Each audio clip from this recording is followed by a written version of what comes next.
Peter?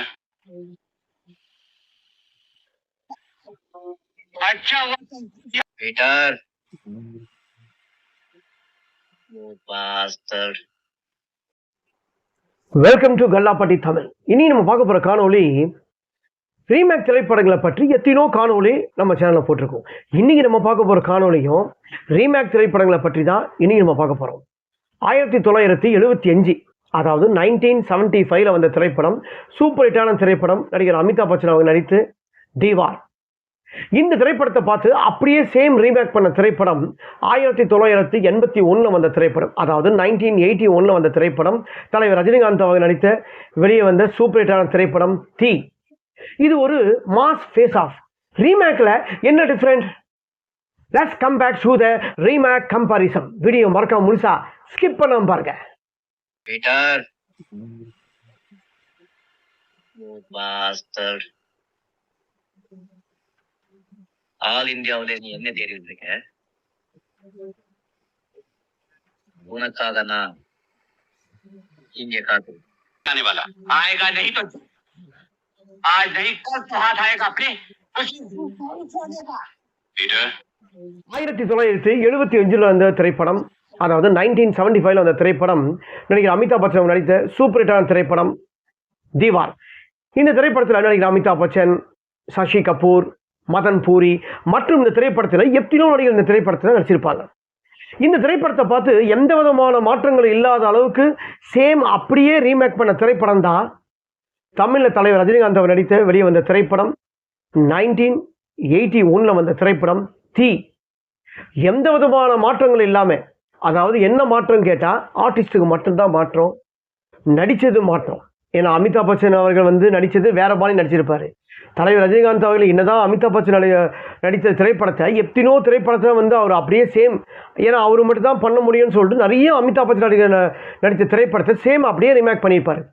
நிறைய நடிகருங்க எல்லாரும் அமிதாப் பச்சன் நடித்த திரைப்படத்தை பண்ணியிருப்பாங்க. அதெல்லாம் நிறைய ஹிட்டாக ஆயிருக்கும், ஆனால் செட் ஆகிருக்காது.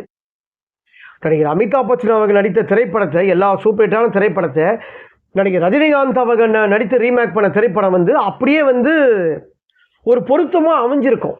அப்படிப்பட்ட ஸ்டைலாக இருக்கட்டும், ஸ்டைலாகட்டும், எல்லாமே பொருத்தமாக அமைட்டோம். ஆனால் நடிகர் அமிதாப் பச்சன் அவர்களை கேட்டால் என்ன சொல்லுவார்?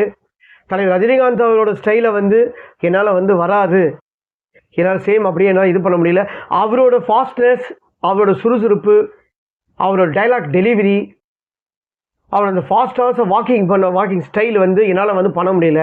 தீவார் படத்தில் நான் நடிச்சிருந்தாலும், தீவார் படத்தில் போட்டு பாருங்கள், அவரோட ஃபாஸ்ட் வாக்கிங்ஸுக்கும் நம்ம தலைவர் ரஜினிகாந்த் அவர்கள் தமிழில் பண்ண வாக்கிங்ஸுக்கு நிறைய டிஃப்ரெண்ட் இருக்கும்.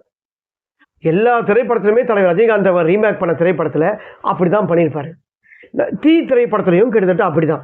இந்த திரைப்படத்தில் கிட்டத்தட்ட அண்ணன் தம்பிங்க 2 பேர், சுமன், ரஜினிகாந்த். அவங்க அம்மா சவுகாட் ஜானகி, அவங்க அப்பா ஏவிஎம் ராஜன். இவங்க 4 பேர் கதாபாத்திரம்.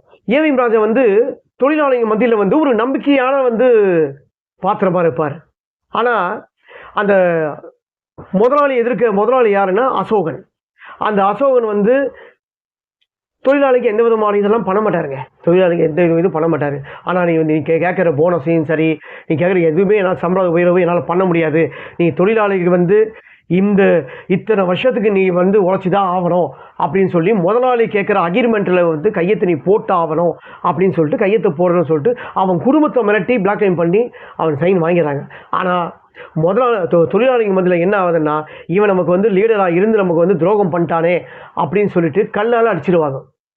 கல்லால் அடித்து இது பண்ணும்போது இவர் அந்த ஊரில் நான் இருக்க முடியலன்னு சொல்லி இவர் எங்கேயோ போயிடுறாரு. உயிரோடு இருக்கிறாரா செத்தாரா இல்லைன்னு தெரியாத அளவுக்கு இவர் இருப்பார். ஆனால் இவங்க 2 பேரும் இருக்க முடியல. தம்பிக்காரனும் படிக்கணும்னு ஆசைப்படுறாங்க. அம்மாக்காரி உழைக்கிறத அவங்களுக்கு சாப்பிட்றதே கஷ்டமாக இருக்கும்போது எப்படி நான் படிக்க வைக்க முடியும்னு சொல்லிட்டு இது பண்ணுறாங்க. ஆனால் அண்ணங்காரன் அப்போவே என்ன பண்ணுறாரு, தம்பிக்காரன் நான் படிக்க வைக்கிறேன்ப்பா அப்படின்னு சொல்லிட்டு அவரும் சின்ன வயசுலேருந்து தம்பிக்காக நல்லா படிக்கணும்னு சொல்லிட்டு உழைச்சி இவங்க 2 பேர் சேர்ந்து தான் உழைக்கிறாங்க. ஆனால் அம்மாவுக்கு பட்ட அசிங்கம், அம்மாவை எப்படியாவது ஒரு சொந்த வீட்டில் உட்கார வைக்கணும், அம்மாவை கண் கலங்காமல் பார்த்துக்கணும்னு சொல்லிட்டு தம்பிக்காரனை விட ஒரு அம்மாவோட சென்டிமெண்ட்டில் அளவுக்கு அதிகமான ஒரு பாசத்தை வச்சிருப்பாரு நினைக்கிற ரஜினிகாந்த். அப்படிப்பட்ட ஒரு பாசமான கேரக்டர். நமக்கு ஒவ்வொருத்தரும் என்னதான் ஒரு ஆக்ஷன் திரைப்படமாக இருந்தாலும், ஆனால் இந்த திரைப்படத்தில் நமக்கு வந்து பார்க்கும்போது ஒவ்வொரு ஆடியன்ஸும் சரி, ரசிகர்களுக்கும் சரி, அந்த தண்ணி வந்துடும். அப்படிப்பட்ட ஒரு சென்டிமெண்ட்டான சீன்ஸ்லாம் இந்த திரைப்படத்தில் ரொம்ப அழகாக வச்சுருப்பாங்க. சேம் தீவார் திரைப்படத்தில், அமிதாப் பச்சன் திரைப்படத்துலையும் சேம் அப்படி தான் இருக்கும். தமிழ் திரைப்படத்துலையும் அப்படி தான் இருக்கும். இந்த மாதிரி ஒரு கட்டத்தில் இவர் வந்து தொழிலாளியாக இருக்கார். தொழிலாளியாக இருந்தாலும் எப்படி தான் இது பண்ண முடியும்னு சொல்லிட்டு அங்கே இருக்கிற வந்து ஆர்பரில் வந்து மாம்பழம் கேட்குற ஆளை எப்படியாவது நம்ம வந்து அடித்து நொறுக்கணும்னு சொல்லிட்டு நொறுக்கிறாரு. உடனே வந்து ஒரு ஆப்போசிட்டில் இருக்கிற பாலாஜி இவரை வந்து ஒரு கேங்குக்கே தலைவராகிறாரு. இதுக்கப்புறம் வந்து ஒரு ஸ்மக்லிங் கூட்டு தலைவராகிறாரு, எதிர்க்கிறாரு, எவ்வளோ நிறைய விஷயங்கள் பண்ணுறாரு.